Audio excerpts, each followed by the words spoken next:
This is my first post here. I don't know if you'll believe me, but I have to write it down. If you're planning to go camping in the Utah desert, don't make my mistake. My name is Alex. Last August, my friends and I decided to get away for a few days. We were all burned out from work and school, and Jake, my childhood friend, said, "Dude, let's hit the canyons."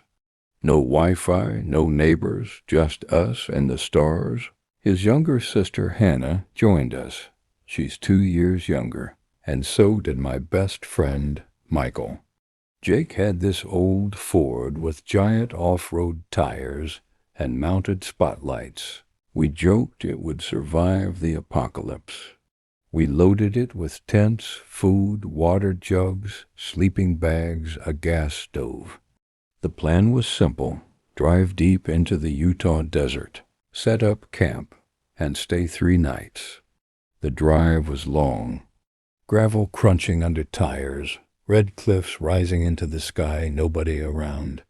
Sometimes we passed faded warning signs about private land and coyotes. Perfect horror vibes, huh? Michael laughed. "You just watch too many scary movies," Jake said. "Actually, I read about Navajo legends," Hannah added. "There are? You know, creatures that—" "Don't start," her brother cut her off. "I don't want to hear that out here." I chuckled, but I noticed Jake's face. He really didn't like the topic. He grew up around these parts, probably heard more stories than we did. We arrived near sunset and found a spot by an old mining road, where some concrete foundations of old barracks still stood. We pitched our tents, built a fire, grilled hot dogs, played music on a speaker. The sky was insane, stars everywhere, brighter than I'd ever seen. No city lights, no planes, just silence broken only by the occasional wind. "Damn, it's beautiful," Hannah said, wrapped in a blanket. "This is the life," Michael agreed, sipping beer. "You know," Jake muttered, staring into the dark, "my grandpa said never whistle at night in the desert." "Why?" I laughed. "Because something will whistle back." He smirked, but it was nervous. We thought it was just a joke. The next day, we hiked through the canyon. Jake showed us caves, dry riverbeds. We took pictures of old petroglyphs. Hot, exhausting, but amazing. That evening, after dinner, we sat by the fire. The night was strangely silent. And then, a sound. At first I thought it was a coyote, but it wasn't. It was a scream. Human, too human. It started low, rose into a piercing shriek, then cut off. We froze. "What the hell?" Michael whispered. "Tourists?" I asked weakly. "No one's out here," Jake said flatly. We drove for hours. The scream came again, closer. This time I swore I heard words. Maybe. "Help me." But wrong. Off. Like it was played through a broken speaker. Hannah clutched her ears. "I don't like this," she whimpered. Jake grabbed a flashlight, but didn't move. "We're not going out there," he said.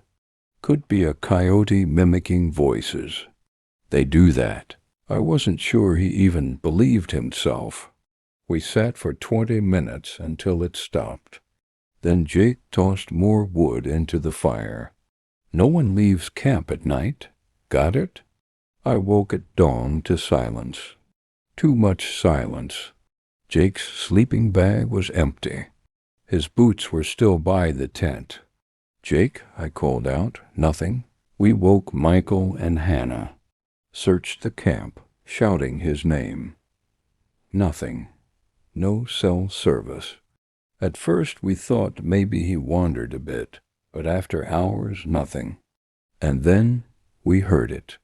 "Hey!" Jake's voice echoed from the cliffs. "Jake?" Michael yelled. Where are you? Over here. The echo stretched. Something was wrong. It sounded hollow, like a recording. Hannah grabbed my arm. That's not him. Every instinct screamed, don't go. We're staying here, I said firmly. But if he's... Michael started. It's not him, Hannah said, trembling. The voice called again.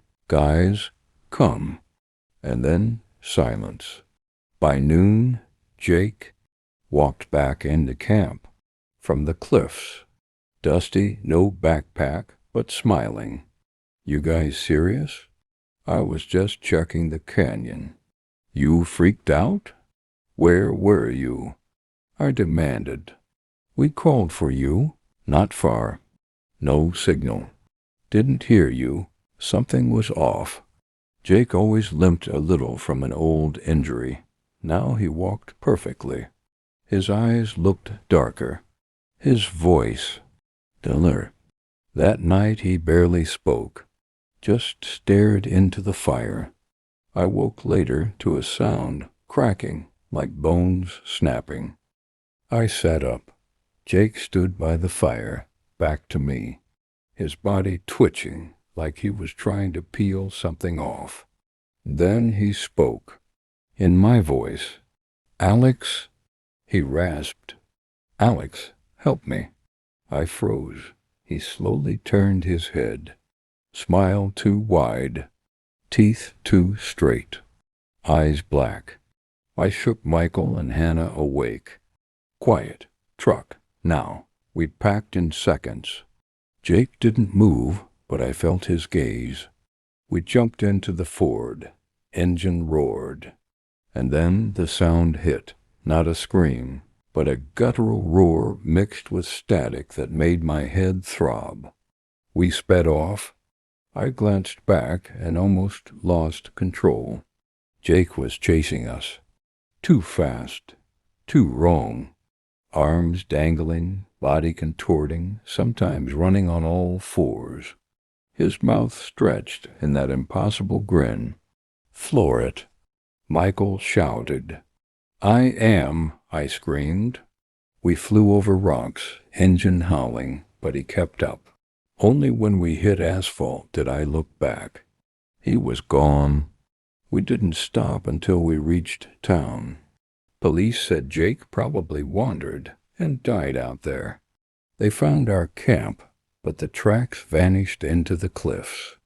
No one believed us. A month later, I'm home. But every night I hear his voice outside my window. First whispers, then louder. Alex, open up. It's me. It's almost perfect. Almost. But there's that tiny wrong note. Sometimes when I wake up at night, I see his face among the trees. Sometimes in the mirror, copying me. But a second late. I don't know how long I can take this. I'm writing this to warn you. If you ever hear your friend calling you in the desert, don't go. Even if it's his voice. Especially if it's his voice.